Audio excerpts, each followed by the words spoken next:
نحمدہ ونصلی علی رسولہ الکریم بسم اللہ الرحمن الرحیم۔ عزیز دوستو،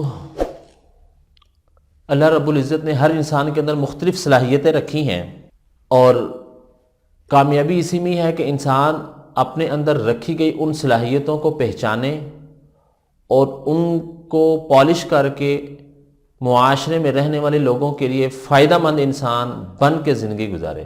لیکن ہمارے ہاں ایک مسئلہ ہے کہ ہم ٹرینڈ کے پیچھے چلتے ہیں، جہاں پر ہجوم ہوتا ہے ہجوم کے پیچھے چلتے ہیں، ہم اپنے اندر چھپی ہوئی صلاحیتوں کو نہیں جانتے ہیں، اور یہی آج کہ ہماری نیو جنریشن کے لیے سب سے بڑا فالٹ ہے۔ اسی وجہ سے تو مشہور حدیث ہے، اللہ کے رسول نے فرمایا کہ اللہ کے ہاں جو ہے نا وہ رشتے ناطے نہیں چلتے، نہ ہی جو ہے نا وہ عربی کو اجمی پر، اجمی کو عربی پر کوئی فضیلت ہے۔ فضیلت صرف تقویٰ کی وجہ سے ہے، صلاحیتوں کی وجہ سے ہے۔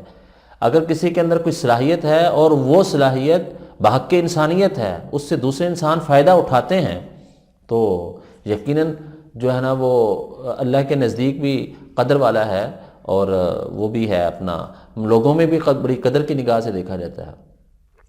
مدینہ کے ایک بھرے بازار میں ایک تاجر تھا، بازار میں کھڑا تھا، اس کا سارا سامان سیل آؤٹ ہو گیا، صرف اور صرف ایک غلام چھوٹا سا بچہ تھا، کالا تھا رنگ کا، حبشی تھا، افریقن تھا، پھینی ناک تھی، اس کی دبی ہوئی ناک تھی، موٹے موٹے ہونٹ تھے، بدصورت غلام تھا، ایک بچہ تھا، سخت گرمی تھی۔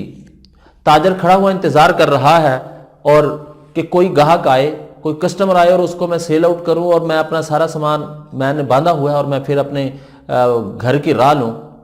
اس کا سارا سامان تو سیل آؤٹ ہو گیا، مگر وہ ایک غلام ایسا اڑا کہ اس تاجر کو اپنے اس غلام کی خریداری پر بڑا ہی دکھ اور افسوس ہونے لگا کہ میں نے جو سامان بھی خریدا وہ سارا کا سارا میں نے پروفٹ پر سیل آؤٹ کر دیا، مگر یہ غلام ہے کہ میں اب یہ سیل آؤٹ ہی نہیں ہو رہا، میں نے بہت بڑی غلطی کی ہے اس کو خرید کر۔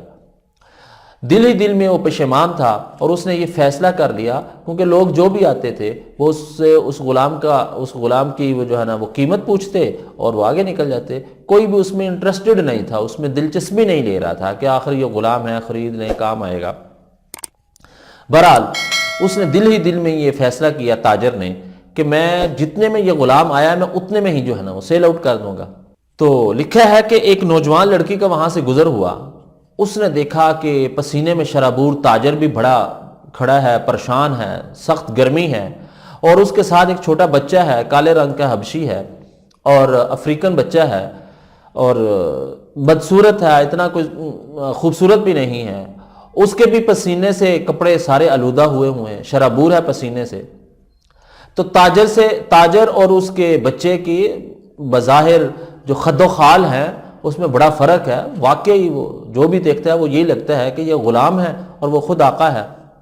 تو اس لڑکی نے، اس بچی نے دیکھا کہ یہ غلام ہے اور بڑا دھوپ میں بڑا پریشان کھڑا ہے، تو اس نے اس تاجر سے پوچھا یہ تمہارا کیا لگتا ہے؟ اس نے کہا میرا تو غلام ہے، لگتا رشتہ تو میرا ساتھ کوئی نہیں، البتہ غلام ہے، میں اس کو بیچنے کے لیے مارکیٹ میں لایا ہوں۔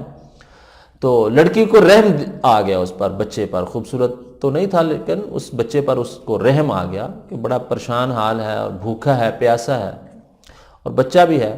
تو اس نے اس کو پوچھا، اس سے لڑکی نے تاجر سے پوچھا کتنے کا ہے؟ تاجر نے بتایا کہ جو قیمت خرید ہے میں اسی قیمت پر آپ کو سیل آؤٹ کر دوں گا، میں اس میں پروفٹ نہیں لے رہا۔ لڑکی نے اس کو وہ قیمت ادا کی اور غلام کو لے کر گھر چلی گئی۔ جس وقت لڑکی نے وہ غلام خریدا تو پورے مدینے میں اس کی وہ ہو گئی، شہرت ہو گئی، نیوز پھیل گئی کہ یہ بدصورت غلام اتنی خوبصورت لڑکی نے کیوں خریدا ہے، کس لیے خریدا ہے۔ آخر لڑکی بھی اپنا فائنینشلی سٹرانگ گھرانے سے تعلق رکھتی تھی، مالی طور پر مستحکم تھی، کھاتے پیتے گھرانے سے تعلق رکھتی تھی، تو اس کو جو ہے نا اگر غلام خریدنا ہی تھا، کوئی اچھا غلام خریدتی، کوئی خوبصورت غلام خریدتی جس سے وہ کام بھی لے سکتی، یہ بدصورت غلام کیوں خریدا؟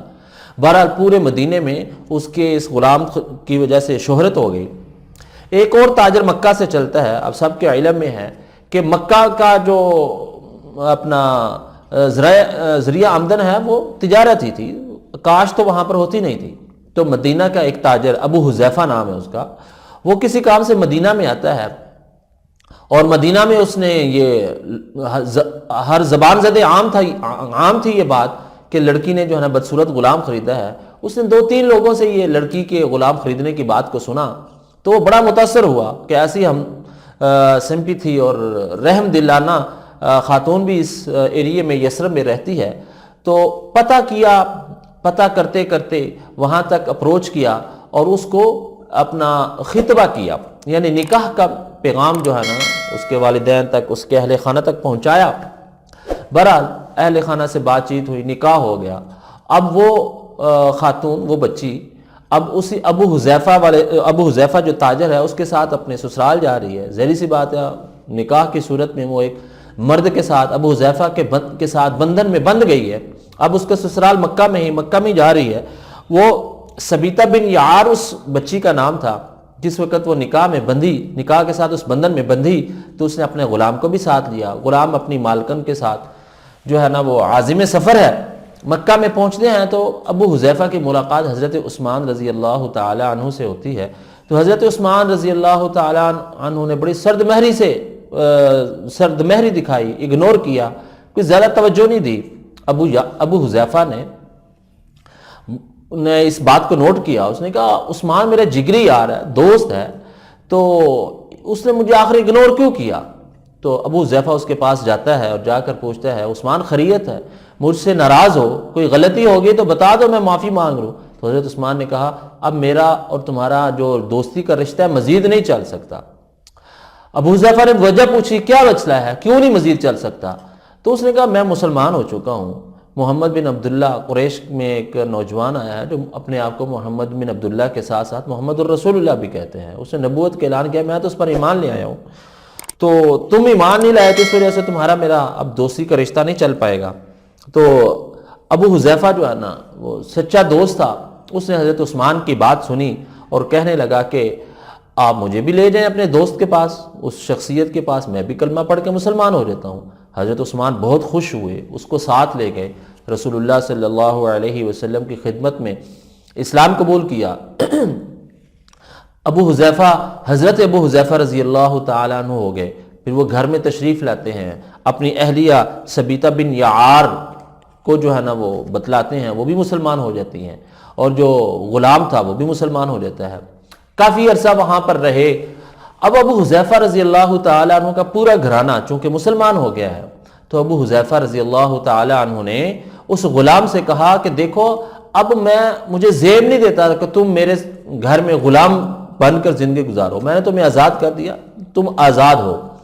تو اس غلام نے کہا کہ حضور والا میرا اس علاقے میں کوئی جان پہچان ہی نہیں ہے، مجھے کوئی جانتا نہیں ہے، میں کہاں پر جاؤں؟ اگرچہ آپ نے مجھے آزاد کر دیا ہے لیکن میں یہیں پر رہوں گا. پھر خیر ابو حذیفہ رضی اللہ تعالیٰ عنہ نے اس کو منہ بولا بیٹا بنا دیا. آزاد تو کر دیا تھا، اب اس کو بیٹا بنا دیا. اب یہ انہی کے گھر میں رہنے لگا. یہ غلام عمر بڑھتی چلی گئی. ایک وقت آیا کہ ظاہر سی بات ہے مسلمانوں کے ساتھ، حضرت ابو حذیفہ کے ساتھ یہ دار ارقم میں بھی یہ جو ہے نا غلام جاتا. وقت کا کام ہے گزرنا، وقت گزرتا چلا گیا اور یہ غلام بڑا ہوتا چلا گیا. اور قرآن پاک کی بہت ساری آیات اس نے یاد کر لی، بہت سارا قرآن پاک اس نے حفظ کر لیا اور اچھا خاصا جو ہے نا وہ اس نے یاد کیا اور پھر اس کی پریکٹس بھی کی. اللہ نے اس کو بہت خوبصورت قسم کی آواز دی تھی، بہت زیادہ خوش الحان تھا یہ نوجوان، یہ غلام. جب ہجرت کا حکم ہوا مسلمانوں کو، مکہ سے انہوں نے ہجرت کرنی تھی مدینہ کی طرف، تو حضرت ابو حذیفہ رضی اللہ تعالیٰ عنہ، ان کی اہلیہ سبیتہ بن یعار اور ساتھ میں یہ غلام، نوجوان تھا تو بالغ ہو گیا تھا، بڑا ہو گیا تھا، اور ساتھ میں حضرت عمر رضی اللہ تعالیٰ عنہ اور دوسرے کئی بزرگ صحابہ، جید صحابہ جو ہے نا وہ ساتھ تھے قافلے کے. مدینہ پہنچے تو نماز کا وقت ہو گیا. اب نماز پڑھنی تھی تو وہ کہہ رہے تھے ہم جماعت کے ساتھ نماز پڑھتے ہیں. تو پورے قافلے میں نظر دوڑائی گئی کون زیادہ جو ہے نا وہ قرآن پاک، کس کو زیادہ قرآن پاک یاد ہے اور کس کی آواز زیادہ خوبصورت ہے کہ وہ ہمیں نماز پڑھائے. بہرحال آج آ کے پورے قافلے کی نظر اس غلام پر ٹکی کہ غلام بھی آخر تھا تو مسلمان، کہ آواز بھی بہت خوبصورت ہے اور قرآن بھی سب سے زیادہ اس کو یاد ہے. بہرحال مدینہ میں باہر کھلی جگہ پر مسلمانوں کو نماز کروائی، جماعت کروائی، آپ اندازہ لگائیے کہ اللہ رب العزت نے اتنی صلاحیت دی ہوئی تھی، بہت خوش الحان تھے یہ نوجوان ساتھی، یہ جو غلام تھا، نماز پڑھی۔ تو جس وقت نماز پڑھا رہا تھا یہ نوجوان تو پیچھے جلیل القدر بڑے بڑے صحابہ اکرام جو ہے نا ان کی اقتداء میں نماز پڑھ رہے ہیں، تو یہودیوں نے دیکھا اور وہ بڑے حیران ہوئے کہ یہ تو وہی آدمی ہے کہ جو آج سے کچھ عرصہ پہلے 5 سال 10 سال پہلے یہاں پر ایک غلام ایک تاجر کے ساتھ تھا اور چھوٹا بچہ تھا یہ، اور کوئی بھی اس کو خرید نہیں سکتا تھا، خریدتا نہیں تھا اس کی بدصورتی کی وجہ سے، اور آج یہ مسلمانوں کا امام بنا ہوا ہے۔ یہودی بڑے حیران ہوئے کہ یہ کیسا مذہب ہے کہ ایک غلام کو انہوں نے اتنے عزت دی ہے۔ بہرحال یہ غلام حضرت سالم رضی اللہ تعالیٰ عنہ ہے، حضرت سالم کے نام سے تاریخ نے ان کے اوراق نے ان کا نام اپنے اندر محفوظ کیا ہے۔ تو عزیز دوستو، ساتھیو، بات وہی شروع میں نے جو کی ہے کہ اگر آپ کے اندر کوئی چیز ہے، صلاحیت ہے، اور آپ نے اپنی صلاحیت کو بھانپ لیا ہے اور اسی صلاحیت کو پالش کرنے میں آپ کامیاب بھی ہو گئے ہیں، تو معاشرہ آپ کو لے گا، سوسائٹی آپ کو لے گی، لوگ آپ کو ہاتھوں ہاتھ لیں گے۔